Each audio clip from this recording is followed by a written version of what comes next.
அனைவருக்கும் வணக்கம்.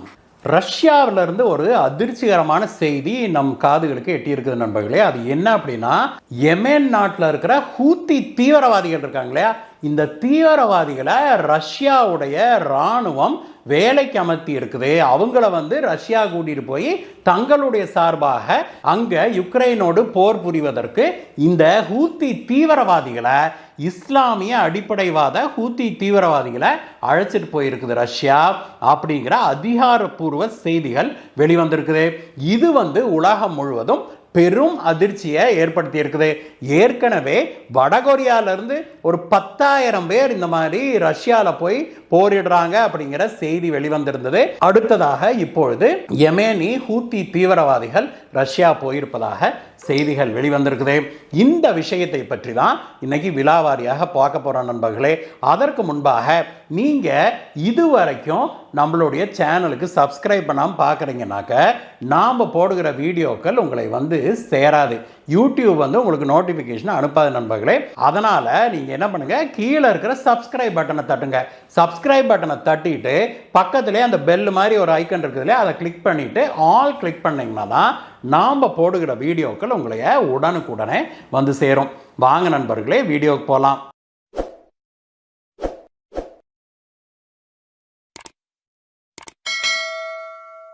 நண்பர்களே, ரஷ்யாலையும் சரி யுக்ரைன்லையும் சரி போர்க்களத்துக்கு போய் சண்டை போடுறதுக்கு அவங்க கிட்ட போதுமான ஆட்கள் இல்லை. நம்ப முடியுது அவங்கனால? ஆமாம் நண்பர்களே, உண்மை அதுதான். அதனால அவங்க வெளிநாடுகள்ல இருந்து ஆட்களை வேலைக்கு எடுக்கிறாங்க. அப்படி வேலைக்கு எடுக்கிற ஆட்களை அவங்க ட்ரெயின் பண்ணி மினிமம் ட்ரைனிங்கை கொடுத்து போர்க்களத்துக்கு அனுப்புறாங்க அப்படிங்கிற செய்தி அவ்வப்போது வெளியாகிட்டு இருந்தது. ரஷ்யா யுக்ரைன் போர் தொடங்கின உடனேயே பலரும் மேற்கத்திய நாடுகள்லேருந்து பலரும் பல மிலிட்ரி அமைப்புகள்லாம் இருக்குல்ல, அந்த நாடுகள்லாம் தனிப்பட்ட பிரைவேட் மிலிட்ரி அப்படின்லாம் வச்சுக்கிறாங்க, பிரைவேட் ஆர்மி அப்படின்லாம். அந்த மாதிரி ஆட்கள்லாம் நிறைய பேர் யுக்ரைனுக்கு போய் மேற்கத்திய நாடுகள் சார்பாக யுக்ரைன் சார்பாக ரஷ்யாவின் மீது தாக்குதல் நடத்தினதை அவங்க கூட சண்டை போட கதையெல்லாம் நாம் பார்த்தோம். அதற்கு பிறகு பார்த்தோம்னா இந்த பாகிஸ்தானிஸு, பங்களாதேஷ், இந்தியா, இலங்கை போன்ற நாடுகள்லேருந்து பலருக்கும் நான் வேலை வாங்கி தர்றோம் அப்படின்னு இந்த ஏஜென்ட்டுகள் ரஷ்யாவுக்கு அனுப்பி அங்கேருந்து அந்த ஆட்களை எல்லாம் மூட்டை கட்டி கொண்டுகிட்டு போய் ரஷ்ய இராணுவத்தில் இந்த மினிமம் ட்ரைனிங் கொடுத்து போர்க்களத்துக்கு அனுப்புனாங்க அப்படிங்கிற கதைகள் வெளிவந்தது.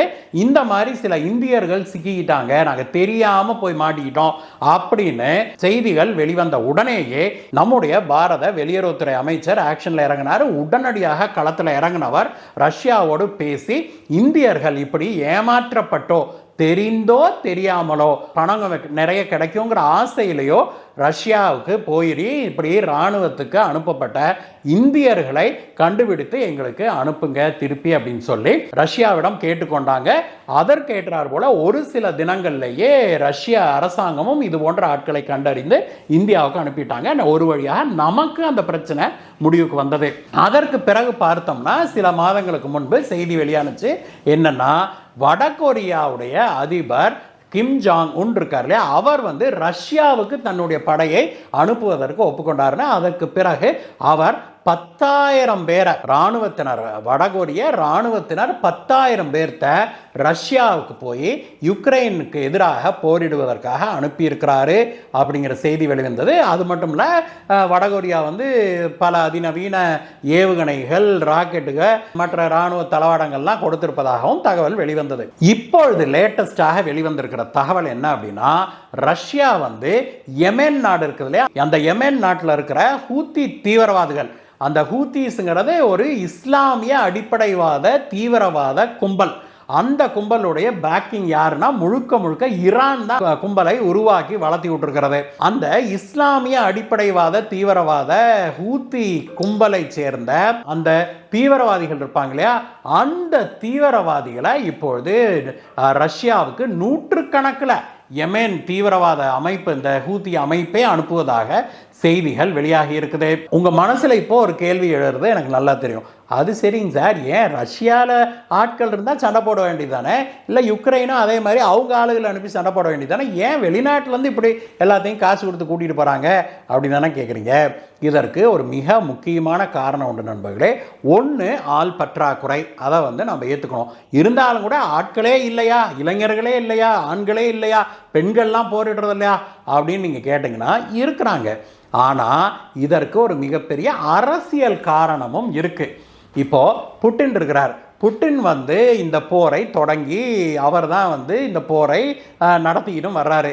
ரஷ்யாவுக்கு இதில் சரியான அடியும் கிடச்சிருக்குது.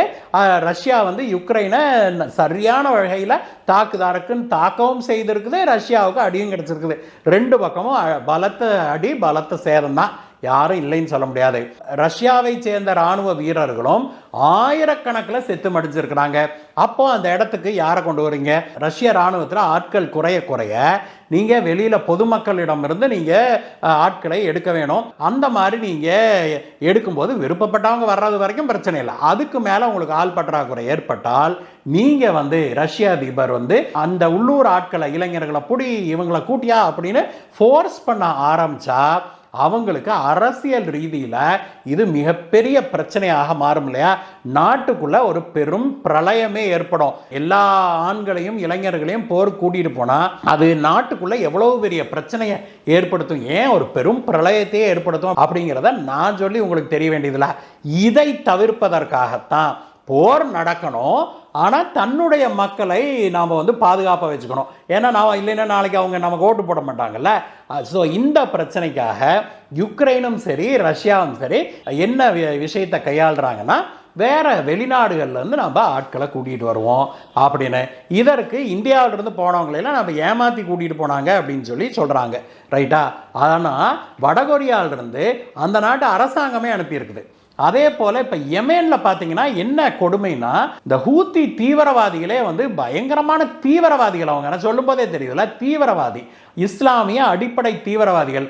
அந்த தீவிரவாதிகள் அந்த அமைப்பு இருக்குது இல்லையா, ஹூத்தி அமைப்பு, அந்த அமைப்போடு ஒரு பேச்சுவார்த்தை நடத்தி நீங்க வந்து எங்களுக்கு நூற்றுக்கணக்கான ஆட்களை இப்படி அனுப்புங்க, அவங்க வந்து ரஷ்யாவுக்கு வந்தோன்னா யுக்ரைனுக்கு எதிராக போர் புரியட்டும், ரஷ்யன் ஆர்மியில இணைஞ்சு அவங்களும் போருக்கு போகட்டும், அதற்கு கைமாறாக நாங்க வந்து யாரு ரஷ்யா வந்து இந்த ஹூத்தி தீவிரவாத அமைப்பு இருக்குது இல்லையா, இந்த தீவிரவாத அமைப்புக்கு அதிநவீன ஏவுகணைகள், துப்பாக்கிகள், குண்டுகள் எல்லாம் தர்றோம், இராணுவ தளவாடங்களை நாங்கள் தர்றோம் அப்படின்னு ரஷ்யா இந்த ஹூத்தி தீவிரவாத அமைப்போடு பேச்சுவார்த்தை நடத்தி ஒரு ஒப்பந்தம் போட்டிருப்பதாக செய்தி வெளிவந்துதான் பலரையும் அதிர்ச்சிக்கு உள்ளாக்கி இருக்குது.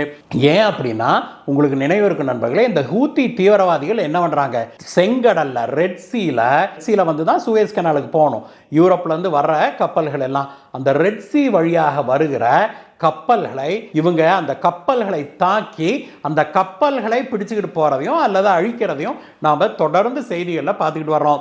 இதுவரைக்கும் 90க்கும் மேற்பட்ட சர்வதேச கப்பல்களை இவங்க தாக்கி இருக்கிறாங்க அப்படிங்கிற செய்தி வெளியாகி இருக்குது. இந்த ஹூத்தி தீவிரவாதிகள் வந்து இஸ்ரேலுக்கு போற கப்பலோ, இஸ்ரேலியர்களுக்கு சொந்தமான கப்பலோ, இஸ்ரேலுக்கு சரக்கு கொண்டுகிட்டு போற கப்பலையோ தான் நாங்கள் தாக்குறோம், மற்ற கப்பல்களை நாங்கள் தொடரதில்லை அப்படின்னு சொன்னாலுமே கூட இதுல இந்திய கப்பல்களும் கூட பாதிக்கப்பட்டிருக்குது அப்படிங்கிறத நாம மறுக்க முடியாது.